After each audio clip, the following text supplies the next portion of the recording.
তো এখন বলো, আনা বুইস্তু মুআল্লিমান, আমি দুনিয়াতে আগমন করেছি ইলম নিয়া, সারা দুনিয়াতে ইলম প্রচার করার জন্য। যারা এই ইলমকে অর্জন করে তারা এই নবীর ওয়ারিস হয়, ওয়ারাসাতুল আম্বিয়া হয়, এরা নবীর উত্তরসূরি হয়। কত দাম তোমার, আর তুমি কি নিজেকে সস্তা বানাও? আমি নিজেকে সস্তা বানাই না, আমি সস্তা নয়, আমি অনেক দামি, আমি অনেক মূল্যবান। আমার সারা দুনিয়ার পোশাক দিয়েও আমাকে কিনতে পারবে না, কোরআন কিনতে পারবে না। কোরআন এত অমূল্য সম্পদ, তাম দুনিয়া বিক্রি করলো কোরআনের মূল্য কেউ দিতে পারবে না। এই জন্য তোমার দাম কত? সারা দুনিয়াতে যা নাই আল্লাহ তোমার কাছে তা রাখছে। এই জন্য নবী সাল্লাল্লাহু আলাইহি সাল্লাম দুনিয়াতে আগমনের মাকসাদ হলো দুইটা, একটা হলো ইলম আর একটা হলো তরবিয়ত। তরবিয়তি শিক্ষা, যে ইলম শিক্ষার পাশাপাশি তরবিয়তি শিক্ষা, নবীর তরবিয়তি শিক্ষা, নবীর আদর্শ, নবীর সুন্নাত, নবীর তরিকা। এই তরবিয়তি শিক্ষা যদি মানুষ না পায়, তরবিয়তি শিক্ষা যদি মানুষ না পায়, তখন এই মানুষটা আবু জাহালের মতন হয়, সে ফেরাউনের মতন হয়, সে নমরুদের মতন হয়, সে কারুনের মতন হয়, বিয়াদব। এই জন্য আমাদের মাদ্রাসাগুলিতে বাচ্চাদেরকে তরবিয়তি শিক্ষার, এই ইলমে শিক্ষা দেওয়ার পাশাপাশি তরবিয়তি শিক্ষা দেওয়া হয়, যেন বাচ্চা উস্তাদের সাথে বেয়াদবি না করে। উস্তাদ থেকে ইলম পাইতে হলে, উস্তাদ থেকে ইলম নিতে হলে তার তরবিয়তি শিক্ষাটাও সাথে সাথে নিতে হবে, নয়তো ইলম অর্জন করা যায় না। কোন উস্তাদের সাথে বেয়াদবি করা যাবে না, কোন মুরব্বির সাথে বেয়াদবি করা যাবে না, মাদ্রাসার সাথে কোনো বেয়াদবি করা যাবে না। কেন? আমি ইলম পাইতাম না। এই দামি জিনিস পাইতে হলে নত হয়াই নিতে হয়, কোন জিনিস পাইতে হলে নত হয়াই নিতে হয়, বেয়াদবি কইরা অর্জন করা যায় না।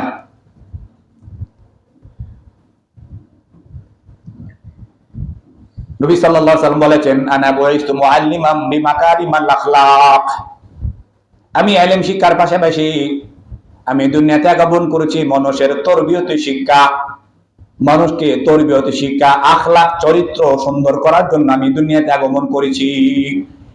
তোমার যদি চরিত্র সুন্দর না হয়, তোমার যদি আখলাক সুন্দর না হয়, তাহলে তোমার জীবন আর জানোয়ারের জীবন সমান। নবীর শিক্ষা, নবীর দীক্ষা, নবীর শিক্ষা, নবীর তরবিয়ত যদি তোমার ভিতরে না থাকে, তুমি তোমার খানার মধ্যে আর জানোয়ারের খাবারের মধ্যে, খানার মধ্যে কোনো পার্থক্য নাই। জানোয়ারের ঘুমের মধ্যে তোমার ঘুমের মধ্যে কোনো পার্থক্য নাই, তোমার জিন্দেগির মধ্যে আর জানোয়ারের জিন্দেগির মধ্যে কোনো ব্যবধান নাই। জানোয়ারের জিন্দেগির মধ্যে ইলমও নাই, তরবিয়তি শিক্ষাও নাই। যে ব্যক্তি যার ভিতরে দুই গুণ থাকবে না, দুই গুণ, এক গুণ হইল ইলম, যার ভিতরে শরীয়তের ইলম থাকবে না, আর যার ভিতরে শরীয়তের ইলম, আল্লাহর ইলম, আসমানি ইলম থাকবে না, নবীগণের ইলম থাকবে না, আর যার ভিতরে নবীর তরবিয়তি শিক্ষা থাকবে না, ওই ব্যক্তির মাঝে ওই ব্যক্তির জিন্দেগি আর জানোয়ারের জিন্দেগি সমান। আমরা নবীকে কেন এত ভালোবাসি বলো? আমরা নবীকে কেন এত ভালোবাসি? উস্তাদকে আমরা কেন এত ভালোবাসি? লক্ষ্য, উদ্দেশ্য, মাকাসাদ একটাই, সেটা হলো আমি নবীকে মহাব্বত করি ইলম পাওয়ার জন্য, আমি নবীকে মহাব্বত করি নবীর তরবিয়তি শিক্ষা অর্জন করার জন্য। এই জন্যই আমরা নবীকে মহাব্বত করি আর ভালোবাসি।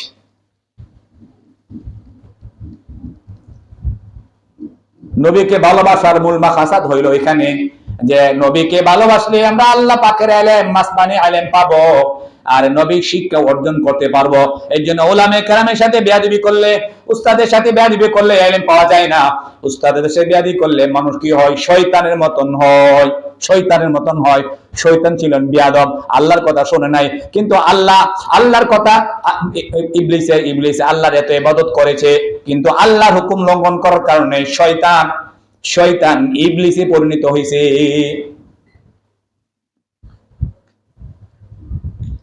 নবী দুনিয়াতে আগমনের মাকসাদ কয়টা বলেন? দুইটা, একটা হলো ইলম, এলেম প্রচার প্রসার করার জন্য দুনিয়াতে আগমন করেছেন।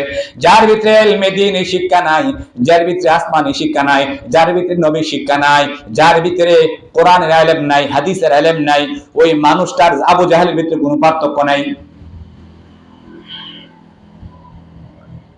আর নবীর আদর্শ আখলাক চরিত্র যার ভিতরে নাই, সে মানুষের কাতারে থাকে না। এই জন্য আমরা এই দুই কারণে নবীকে মহাব্বত করি। কারণ কয়টা? দুই। এক নম্বর হলো নবীর কাছে ইলম ছিল, ইলমের কারণে যাতে আমরা ইলম পাই, আসমানি ইলম পাই, এই জন্য নবীকে আমরা ভালোবাসি। আর নবীর কাছে তরবিয়ত আছে, আদর্শ আছে, মানুষ হওয়ার মতন কারণ আছে, মানুষ হওয়ার মতন জিনিস আছে। ওইগুলি যদি আমরা ওইগুলি পাওয়ার জন্য আমরা নবীকে মহাব্বত করি আর ভালোবাসি। আমরা যদি ইলম না শিখি, আমরা যদি নবীর ইলম না শিখি, নবীর কালামুল্লাহ শরীফ না শিখি, নবীর হাদিস শরীফ না শিখি, নবীর দ্বীন না শিখি, নবীর কোরআন না শিখি, আর নবীর এই ইলমের মধ্যে যে তরবিয়ত শিক্ষা, ইলম পাইতে হলে যে আদব শিষ্টাচার ধরে রাখতে হয়, আর ওই জিনিস যদি আমি অর্জন না করি, আমি নবীর উম্মত হতে পারবো না। আমি যতই নবীর ওয়ারিসের দাবি করি, আমি নবীর ওয়ারিস, আলেম, মুফতি, মুহাদ্দিস, কিন্তু ইলম নাই, তোমার কাছে আমল নাই, তরবিয়ত শিক্ষা নাই, আমল। তরবিয়ত শিক্ষা মানে আমল, যে আমার ভিতরে আমল নাই। দিন শিখছি, ইলম শিখছি, কিন্তু আমার ভিতরে কি নাই? আমল নাই। ওই ইলমের কোনো দাম থাকে না। আল্লাহ কোরআনে বলেছেন, কামাসালিল হিমার ইয়াহমিলু আসফারা। নবীকে ইলম শিখলো, কিন্তু নবী তরবিয়তি শিক্ষা অর্জন করলো না, সেজন্য একটা গাধা। গাধা কি মানুষ না জানোয়ার? জানোয়ার। যে ইলম শিখলো, ইলম অনুযায়ী আমল করলো না, সে একদম গাধা। সাহাবায়ে কেরাম নবীর ইলমও শিখেছে, নবীর তরবিয়তি শিক্ষাও গ্রহণ করেছে, এই জন্য এরা সোনার মানুষ হয়েছে, এত দামি হয়েছে। নবীকে সাহাবায়ে কেরাম ভালোবাসতে তাদের নিজের জীবনের চাইতে বেশি। এই জন্য যে নবীকে যদি আমরা ভালোবাসি, নবীর শিক্ষা আমরা অর্জন করতে পারবো। উস্তাদকে ভালোবাসা ছাড়া দুইটা জিনিস অর্জন করা যায় না। এক নম্বর হলো ইলম অর্জন করা যায় না, আসমানি ইলম অর্জন করা যায় না, এবং কি এই আসমানি ইলমের যে তরবিয়তে যে শিক্ষা, এই শিক্ষা অর্জন করা যায় না। এই জন্য দুইটা শিক্ষা করার কারণে উস্তাদকে দিল থেকে মহব্বত করতে হয়। আমরা নবীকে কেন মহব্বত করি? এই জন্য মহব্বত করে, নবীকে মহব্বত করলে আমার ভিতরে দ্বীনের সহিহ বুঝ আসবে, আমার প্রতি তরবিয়তি শিক্ষা আসবে। এই দুই শিক্ষার কারণে আমরা নবীকে নিজের জীবনের চাইতে বেশি ভালোবাসি। উস্তাদকে তুমি কেন ভালোবাসবা? এটাই মূল কারণ। তুমি যদি দামি হতে চাও, তুমি যদি মূল্যবান হতে চাও, তাহলে তোমার ইলম শিক্ষা লাগবে, তোমার তরবিয়তি শিক্ষা অর্জন করা লাগবে। তাহলে তুমি আল্লাহর কাছে দামি, তুমি আল্লাহর কাছে দামি। আর আল্লাহর কাছে যদি তুমি দামি হও, তাহলে দুনিয়ার কোনো মানুষ তোমাকে দাম দেখ আর না দেখ, মনোযোগ আসেনি তোমাদের কথা? তুমি যদি ইলম অর্জন করো, তাহলে তুমি আল্লাহর কাছে দামি, নবীর কাছে দামি। তুমি ওয়ারাসাতুল আম্বিয়া, তোমার ভিতরে যদি ইলম থাকে, তোমার ভিতরে যদি তরবিয়তি শিক্ষা থাকে, তাহলে আল্লাহ কোরআনে বলেছেন, ইন্নামাল উলামা ওয়ারাসাতুল আম্বিয়া, ইন্নামা ইয়াখশাল্লাহ মিন ইবাদিহিল উলামা। যারা ইলম শিখে আর তরবিয়তি শিক্ষা অর্জন করে, আল্লাহ পাকের দুনিয়াতে যত বান্দা আছে, এর মধ্যে সবচেয়ে শ্রেষ্ঠ এবং সেরা বান্দা হইল ওই ব্যক্তি যে ইলম অর্জন করে। ওই ব্যক্তি আল্লাহকে সবচেয়ে বেশি ভয় করে, আল্লাহকে বেশি ভয় পায়। আল্লাহর ভয়ে অসৎ কাজ থেকে, খারাপ কাজ থেকে নিজেকে বাঁচা, নিজের চরিত্র আখলাককে সুন্দর করে। কিসের কারণে? আল্লাহ পাকের আযাবের ভয়ে, জাহান্নামের আযাবের ভয়ে। এই জন্যই দুনিয়াতে সবচাইতে সারা মানুষ হলো কারা? যারা ইলম অর্জন করে, এরা আল্লাহর কাছে দামি। আর যে ব্যক্তি নাকি আল্লাহর কাছে দামি হয়, সে দুনিয়ার মানুষের কাছে দামি হতে চায় না, দুনিয়ার টাকার কাছে সে দামি হতে চায় না। যারা আল্লাহর কাছে দামি হয়, সে কোনোদিন নিজেকে মুফতি, মুহাদ্দিস দিয়া, ইলম অর্জনকারী দিয়া নিজেকে ফুটায় না, ফুটাঙ্গিরি করে না। কাজ করে কম, ফুটাঙ্গিরি করে বেশি। যারা আল্লাহর কাছে প্রিয় না, তারা ফুটাঙ্গিরি করে বেশি। আর যারা আল্লাহর কাছে দামি, তারা মূল্যবান, এরা কোনোদিন ফুটাঙ্গিরি করে না। স্বর্ণ জিনিস লুকায় রাখে, টাকা পয়সা লুকায় রাখে, স্বর্ণ গহনা কি রাখে? লুকায় রাখে। কোন স্বর্ণকারের ঘরে দেখবা বড় বড় দামি কি আর আছে, আলমারি আছে, ওইখানে লুকায় রাখে। টাকা পয়সা অর্থ সম্পদ মানুষকে দেখায় না। এই জন্য যারা আল্লাহ পাকের ইলম অর্জন করে, এরা কিভাবে দামি হয়? নিজেরে ফুটাঙ্গিরি করে দেখায় না, আমি মুফতি, মুহাদ্দিস। এমন আলেম আছে নবীর দিন শিখছে কিন্তু নাম লাগাইতে লাগাইতে, লগব লাগাইতে লাগাইতে তার নাম খুঁজেই পাওয়া যায় না। আশেকে রাসূল, আশেকে বেবস, কত জাতের নাম যে লাগায় মানুষের থেকে সুনাম পাওয়ার জন্য, ফুটাঙ্গিরি করার জন্য। যে ব্যক্তি নাকি আলেম শিখে আর তরবিয়তে শিক্ষা অর্জন করে, ওই ব্যক্তি বলে যে আমি আল্লাহ পাকের একজন সাধারণ গোলাম। দুনিয়ার মানুষ আমাকে কে দাম দিল আর না দিল, দুনিয়ার মানুষ আমাকে কে মর্যাদা দিল আর না দিল, সেইগুলি পরোয়া করে না।